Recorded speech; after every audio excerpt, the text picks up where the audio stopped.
اعوذ باللہ من الشیطان الرجیم بسم اللہ الرحمن الرحیم الحمدللہ رب العالمین الصلاة والسلام علی اشرف الانبیاء والمرسلین وعلی اہل بیتہ الاطیبین الاطہرین اما بعد۔ ناظرین اکرام السلام علیکم ورحمۃ اللہ۔ آج 3 رجب ہے اور آج کا دن منسوب ہے امام علی نقی علیہ السلام سے، اور رجب کے مہینے میں امام علی نقی علیہ السلام کے حوالے سے دونوں مناسبتیں موجود ہیں، یعنی 3 رجب کو امام نقی کی شہادت کا دن ہے اور 5 رجب کو امام علی نقی علیہ السلام کی ولادت کا دن ہے۔ لہذا جو آج کا دن ہے 3 رجب کا دن، یہ شہادت کا دن ہے، غم سے مخصوص ہے یہ دن۔ اس دن عزاداری کی جانی چاہیے، امام کے اوپر گریہ کیا جانا چاہیے اور امام کے لیے فرش عزا کو بچھانا چاہیے۔ اور اس کے بعد جو 5 رجب ہے وہ خوشی کا دن ہے، امام کی ولادت کا دن ہے۔ اس دن امام کی ولادت کا جشن منانا چاہیے، خوشیاں منانی چاہیے، اور اس دن جو ہے فرش مسرت بچھانا چاہیے۔ لیکن یہ ایام ہمارے لیے بہترین موقع بھی ہے امام علیہ السلام کی معرفت حاصل کرنے کا، امام کو بہتر طریقے سے سمجھنے کا اور امام کی زندگی کو بہتر طریقے سے جاننے کا۔ ہم اکثر اس بات کو کہتے ہیں کہ چاہے امام علی نقی ہو، چاہے امام محمد تقی ہو یا بقیہ امامان ہوں، ہماری معرفت اس حد تک نہیں ہے ان اماموں کے بارے میں جس حد تک ہونی چاہیے۔ لہٰذا جہاں تک ہم امام علی کی بات کرتے ہیں یا امام حسین کی بات کرتے ہیں، تو امام علی اور امام حسین علیہ السلام کے بارے میں، حتیٰ امام زین العابدین علیہ السلام کے بارے میں ہم اکثر و بیشتر سنتے رہتے ہیں اور پڑھتے بھی رہتے ہیں، لیکن جب بات پہنچتی ہے امام موسیٰ کاظم تک، امام علی نقی تک، امام محمد تقی تک، تو ہماری جو ہے ان اماموں کے بارے میں ہمارا مطالعہ بہت کم ہوتا ہے۔ عزیزان محترم، یہ بھی ہمارے امام ہیں اور ان کی بھی فضیلت کم نہیں ہے۔ ہمارے اماموں میں تمام امام فضیلت میں برابر ہیں۔ یہ الگ بات ہے کہ کسی نے شہادت کے ذریعے سے کربلا میں تاریخ رقم کی تو کسی نے اپنے علم کے ذریعے سے سامرا میں تاریخ رقم کی، یعنی اگر آپ دیکھا جائے تو کارنامہ وہی ہے، لیکن نوعیت بدل گئی ہے، موقعیت بدل گئی ہے۔ کسی کو صلح کر کے وہ کارنامہ دکھانا ہوا تو کسی نے شہادت دے کے وہ کارنامہ دکھایا۔ اور اسی طریقے سے ہم دیکھتے ہیں امام علی نقی کی زندگی میں بھی ایک کارنامے ہمیں ملتے ہیں۔ امام نے بھی زندگی بھر دین کی خدمت کی ہے، پروردگار عالم کے لیے زندگی گزاری ہے، اس کے دین کو لوگوں تک پہنچایا ہے، لوگوں کی مشکلات کو دور کیا ہے اور لوگوں کے لیے اپنی زندگی کو وقف کر دیا، دین کے لیے اپنی زندگی کو وقف کر دیا امام علی نقی علیہ السلام نے۔ امام کا نام علی ہے، علی ابن محمد۔ نقی آپ کا لقب ہے۔ آپ کے 2 لقب مشہور ہیں، ایک نقی اور ایک ہادی۔ امام ہادی بھی اگر کہا جائے تو ان سے منسوب امام علی نقی ہوں گے، اور امام ہادی یہاں ایران اور عراق میں امام ہادی کے نام سے آپ کو زیادہ پہچانا جاتا ہے نسبت پہ ہندوستان میں آپ کو علی نقی علیہ السلام کے ذریعے سے زیادہ شہرت حاصل ہے۔ لہٰذا آپ کا لقب نقی بھی ہے، آپ کا لقب ہادی بھی ہے۔ ولادت آپ کی 5 رجب کو ہوتی ہے اور شہادت 3 رجب کو آپ کی واقع ہوتی ہے۔ آپ کی کنیت ابو الحسن ثالث ہے، ابو الحسن آپ کی کنیت ہے۔ اور اگر کہا جائے کہ امام کی ایک خاصیت وہ ہے کہ جو آپ کے بابا کی بھی خاصیت تھی، سب سے کم عمر میں امامت ملنا۔ سب سے کم عمر میں امامت امام محمد تقی علیہ السلام کو ملی، لیکن اس کے بعد اسی طریقے سے امام علی نقی کو بھی 8 سال کی عمر میں امامت ملی ہے۔ لہٰذا یہ اس بات کی طرف اشارہ ہے کہ ہم جسے امام مانتے ہیں، جسے نبی مانتے ہیں، جسے خدا کا بھیجا ہوا رہبر اور پیشوا مانتے ہیں، اس کے لیے اس بات کے قائل نہیں ہوتے کہ وہ کسی سن و سال کا محتاج ہو، کسی خاص عمر کا محتاج ہو، اور جب اس عمر کو پہنچ جائے تب وہ نبی بنے یا امام بنے۔ نہیں، ہمارا عقیدہ یہ ہے، ہمارا ماننا یہ ہے کہ نبی اس وقت بھی نبی ہوتا ہے کہ جب اس دنیا میں آتا ہے، امام اس وقت بھی امام ہوتا ہے کہ جب اس دنیا میں تشریف لاتا ہے۔ لہٰذا امام علی نقی کو 8 سال کی عمر میں امامت ملنا اس بات کی دلیل ہے کہ ہمارا عقیدہ بہتر عقیدہ ہے، درست عقیدہ ہے کہ امامت یا نبوت سن و سال کی محتاج نہیں ہوتی ہے۔ امام یا نبی ایسا نہیں ہوتا کہ ایک سن تک پہنچ جائے، ایک عمر تک پہنچ جائے اور پھر وہ نبی بنے اور پھر وہ امام بنے۔ ایسا ہرگز نہیں ہوتا۔ بالکل اسی طریقے سے کہ جیسے جناب عیسیٰ علیہ السلام جب 3 دن کے ہیں اور آغوش میں ابھی بچہ بول بھی نہیں سکتا ہے، مگر گواہی دے رہے ہیں انی عبداللہ آتانی الکتاب وجعلنی نبیّ، اللہ نے مجھے پیغمبر بنایا ہے، کتاب عطا کی ہے، میں اللہ کا بندہ ہوں۔ تو کوئی یہ جناب عیسیٰ سے پوچھ سکتا ہے کہ آپ تو ابھی 3 دن کا آپ کا سن ہے، آپ 3 دن میں نبی کیسے بن گئے؟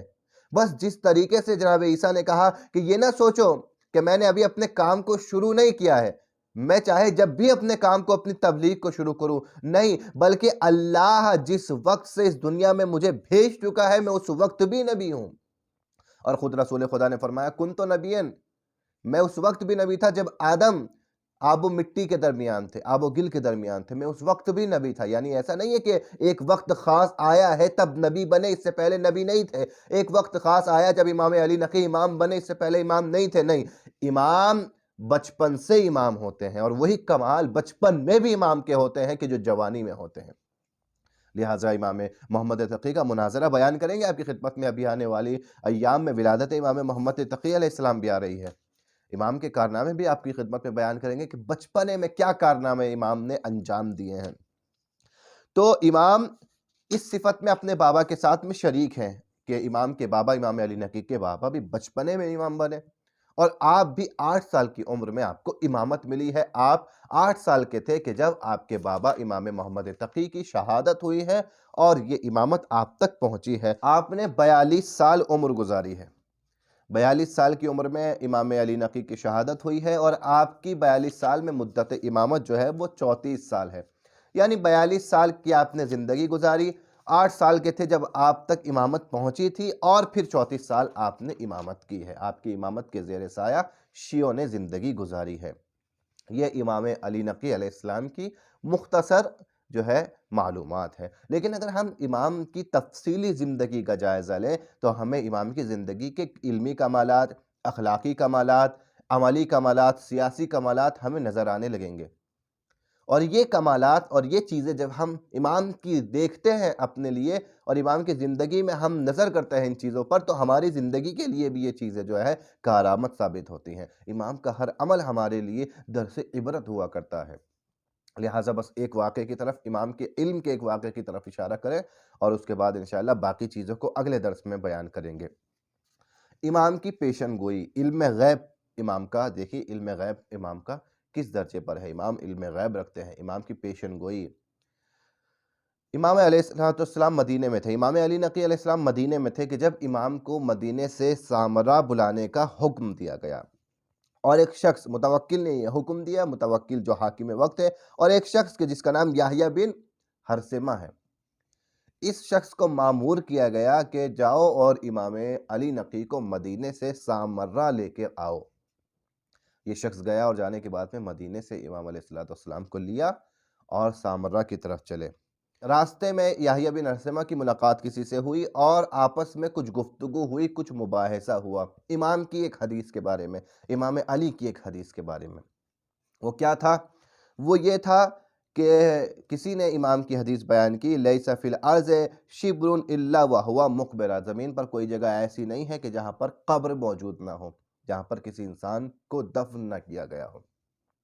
جب یہ حدیث یحییٰ بن ہرثمہ نے سنی تو اسے تعجب ہوا، اور اس نے کہا کہ اتنی بڑی زمین ہے، اتنا بڑا بیابان ہے، ایسا کیسے ہو سکتا ہے کہ یہاں ہر جگہ کوئی نہ کوئی دفن کیا جائے اور ہر جگہ کوئی نہ کوئی قبر بنے؟ لہٰذا یہ شہروں کے بارے میں ہو سکتی ہے حدیث، کہ امام نے شاید یہ کہا ہو کہ شہروں میں کوئی جگہ ایسی نہیں ہے کہ جہاں لوگوں کو دفن نہ کیا گیا ہو، لیکن یہاں جب بیابان ہے، یہاں پر بیابان ہے، یہاں کس کو دفن کیا جائے گا؟ یہ بات ان کے درمیان ہوئی، اور اس کے بعد یحییٰ نے خدا حافظی کی اور امام کو لے کر نکل گئے۔